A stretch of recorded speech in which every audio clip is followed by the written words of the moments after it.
You're watching The Luke Bryan Show. So, Luke, you have a reputation around town for a lot of things, but one of them is for taking your shirt off all the time. Why don't you tell me where this came about and why you do it? That's an interesting question. It's been part of my story since as long as I can remember. My childhood friends would always make fun of me because I took my shirt off everywhere I went, and it grew into adulthood, and it was probably the worst marketing. You didn't grow out of it. Exactly. I never grew out of it. And if you're a young lawyer starting out thinking, okay, I'm going to go to every party and wear my shirt off at some point, probably not the best idea, but somehow it's worked out for me. So I don't know how it happened, but weren't you on a catalog in law school?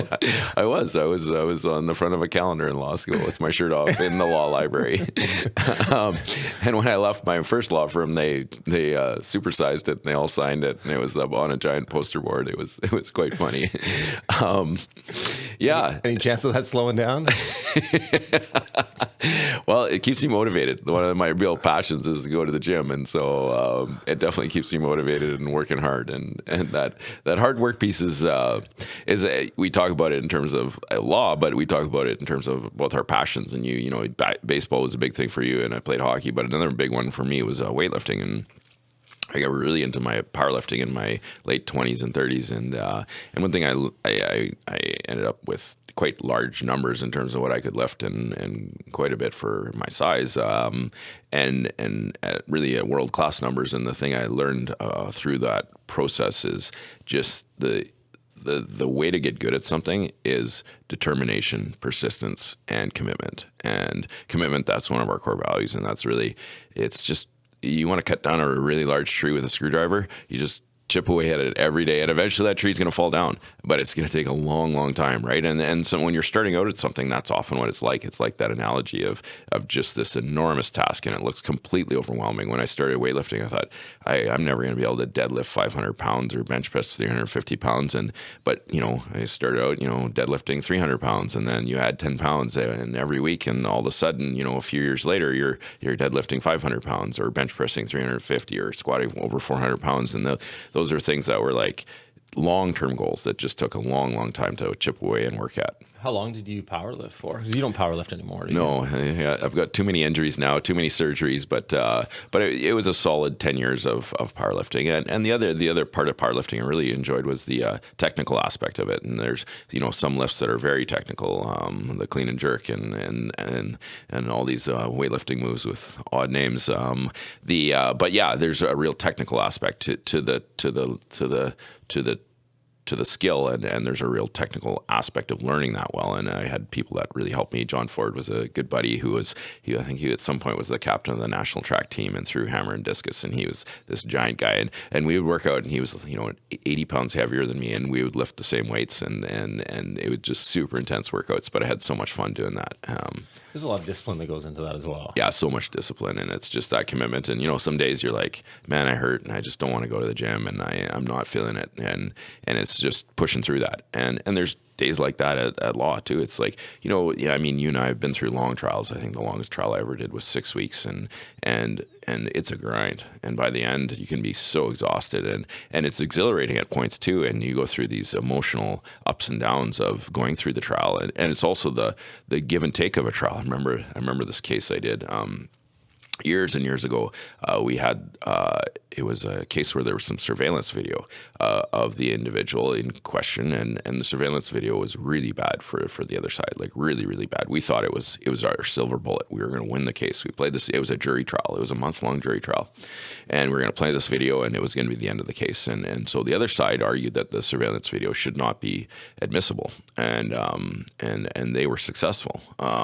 And we were blown away. I remember that. And I was a junior lawyer working with a senior lawyer, and there was a lawyer for another party there, and she had argued that part of the application. And after we lost, she was just devastated and really completely ineffective in the trial after that because of that loss. And I remember, I'll never forget the senior lawyer I was working with. I was still quite upset about having lost that application. And we walked away after talking with the other lawyer, and he was just, I'm like, "Are you upset?" And he's like, no, this is just how trial work goes. And we got to fight tomorrow, and you got to get your energy up and be positive and focus on fighting and continue on. And this is how this battle works. And you don't win every application. You don't win everything. You got to win the war and keep your eye on the ball. And work through this adversity and don't let it get you down.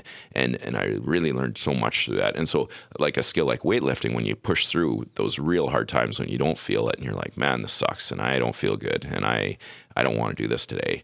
It's those skills help so much when you go through that type of adversity. Yeah, so the discipline obviously helps there. But then, I mean, now I guess some of the adversity is that you're getting old, Luke. How do you push through that? Well, I have guys like you pushing me.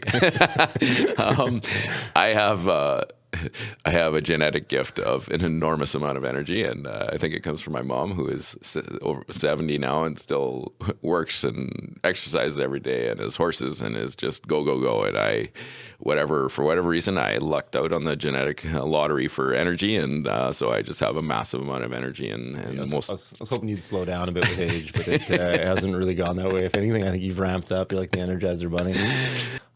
When I was in law school, it's a silly story, but I thought all there was to being a good lawyer was being able to golf well, drink scotch, and smoke cigars. And I thought if you could do those three things well, you're going to be a good lawyer. That's what everyone in law school told me anyways. I learned now that they weren't telling me the truth. But yeah, so I definitely tried to learn how to smoke cigars. Throughout my life, I've never smoked or did anything when we were playing baseball growing up. It was also a life of discipline, and so we got tested regularly for drugs in the competitive level. So you couldn't have anything in your system, and trying to compete at that level, smoking just wasn't really something that anyone could do. And but occasionally, we'd win a championship or something would happen, and one of the guys would buy a cigar, and the team would smoke the cigar as like a victory. And so maybe once a year or something like that, you'd have a cigar. And so had some of those kind of fond memories. And then, the successes came more frequently and perhaps not as substantial achievements warranted a cigar. And so, you started to find reasons to have them. And so, it became something that I enjoy, certainly with having a scotch and enjoying those successes and trying to enjoy those moments with friends and certainly with you and some of my other friends having cigars. But it's not something that my wife lets me do as much as I used to do. So, maybe a couple times a year she lets me, but my bachelor party was a special exception, I think. Yeah. Now you have this history of being this quite elite world-class athlete, but there's some things in athletics that you struggle with. So like riding a bike. Riding a bike. So why don't you tell us about your challenges with riding bikes?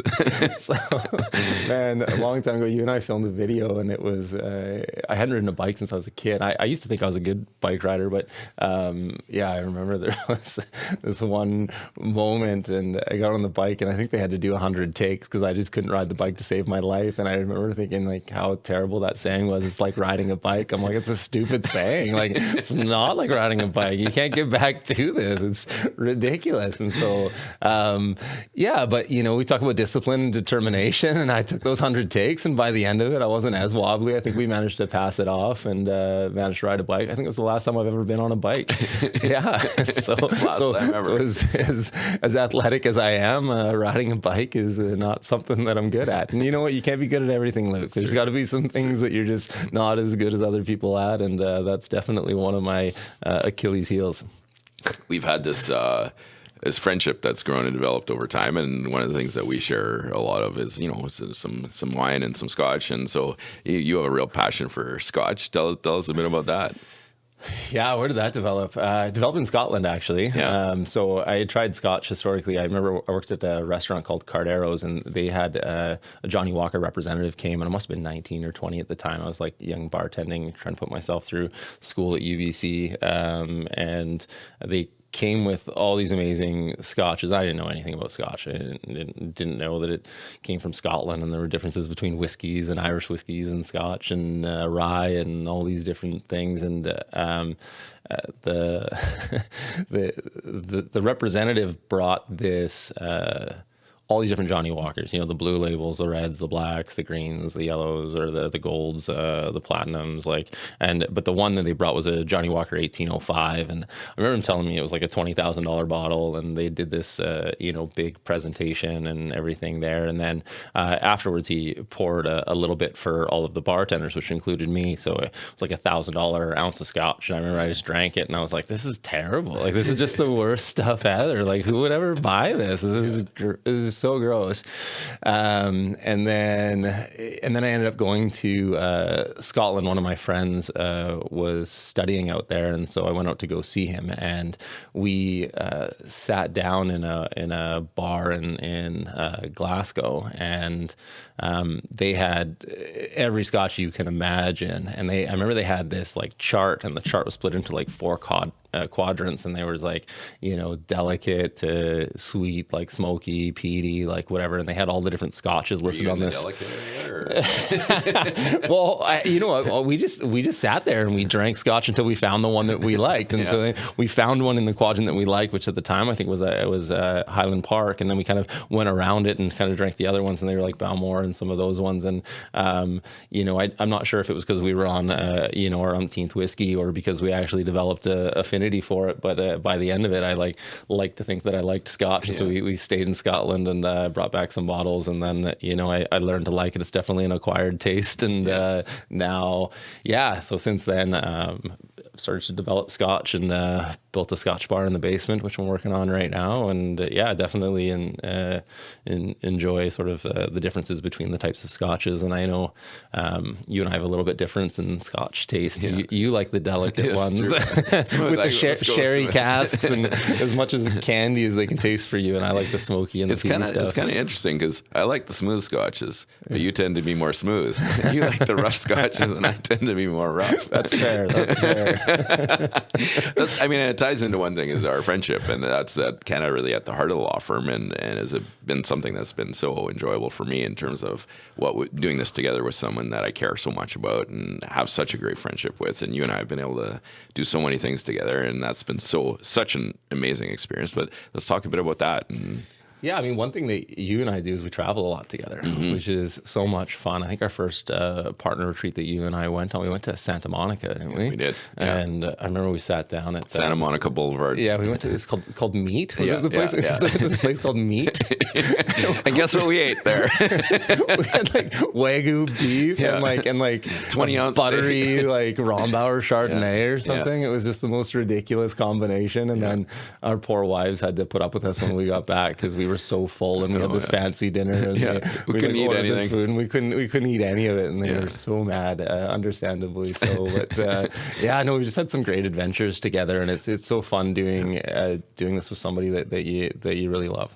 And that on that trip, another one of my favorite memories was we went to the golf course where Harrison Ford crashed his plane, and you bombed some people there. So why don't we talk about that story? You thought all the embarrassing stories were on my side of the table. We only played 13 holes that day, and there's a good reason for that. We showed up and we couldn't get onto any golf courses, and Luke's subpar at golf at best. And that doesn't mean that he golfs subpar. It means that he's just terrible at it. No, let's go golf subpar. No, you definitely don't. And then, so it was weird because so I'm the terrible one, but you're the one that hit someone. Well, there's a reason for this. Okay. So we borrowed. We had to rent these clubs, and they were so busy there that they were doing 5 to a tee off instead of 4, which I remember being quite weird. And then it took forever to golf the round. Like it must have taken us 4 hours to get to hole 13. And by the time we were pretty much tired of golfing anyways at that point, it was a whole lot of standing and not a lot of golfing. And so you're perpetually waiting for the group in front of you to clear and whatever. And so we were golfing with an orthopedic surgeon, you remember? From USC. He worked at USC. He told me that the group in front of us was at 350 yards. And I was like, there's no way I can hit it 350 yards. It was like we were using these rented clubs, and the shafts on them were just regular stiffness, so they couldn't keep up with swing. There's no way they could hit the ball 300. It was just not possible scientifically for the ball to go that far. And so, gear up and hit a drive, and pretty excited about it. It's down the middle, and then all of a sudden hits a guy and he drops. Yeah. And we're like, no way I hit that 350. And then the surgeon's like, oh, it's only 250. And we're like, what? And anyways, we felt terrible. Ran up, gave them we had bought a bunch of golf balls and stuff to golf for the day, and we had a bunch left, and we kind of gave them back and blamed everything on the surgeon because it was definitely his fault. And then made our way out, and everyone was okay. Nobody was seriously injured, and it ended up being okay. But yeah, that was an interesting story. I think it was actually the hole that the guy had crashed on. Yeah, Harrison Ford. Yeah, I think it was actually. I think it was on that hole. Yeah, I think it was on the hole. Yeah. So it was just a terrible hole. Don't play hole 12 or 13 at this course. Yeah. So there's potentially a different reason you hit them, and there's a theme here. Is like Brian's eyesight is not always the best, and he does have glasses, but he doesn't like wearing them. So Brian and I went golfing one time here in Chilliwack, and I didn't hit anyone else. No. This is a different story. So we get up to the green, and there's this Brian says to me, he's like, what's that squirrel doing? And I'm like, what squirrel? And I'm looking around, I don't see any squirrels. And he's like, what's that squirrel doing? And I'm like, well, there was something there, but it wasn't a squirrel. And I'm like, what are you talking about? He said, what's that? I said, Brian, that's a duck. And it was like 8 feet away from him. It was just the way the light was hitting it, Luke, and the way it was moving. The duck was eating grass, and he's like, "What's that squirrel doing?" It could have been a duck. It could have been a duck. It could have been a squirrel. The jury's still out. For so going back to that prior story, maybe it was just your vision was the real issue. No, it was definitely the surgeon that gave us the wrong distance to the yardage.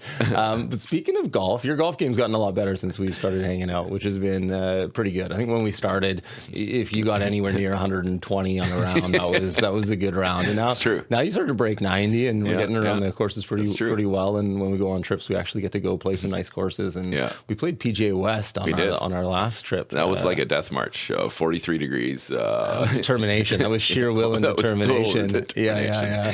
I mean, I've mentored you in law, and you've mentored me in golf, and in life. I've mentored you in life. You mentored me in my profession. If you mentored me in life, it's about how to smoke cigars and feel horrible in the morning. To welcome that influence. Yeah.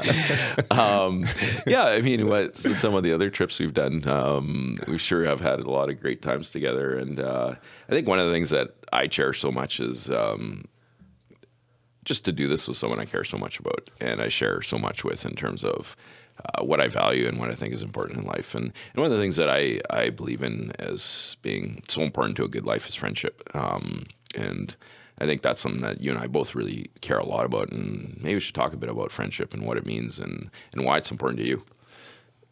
Yeah.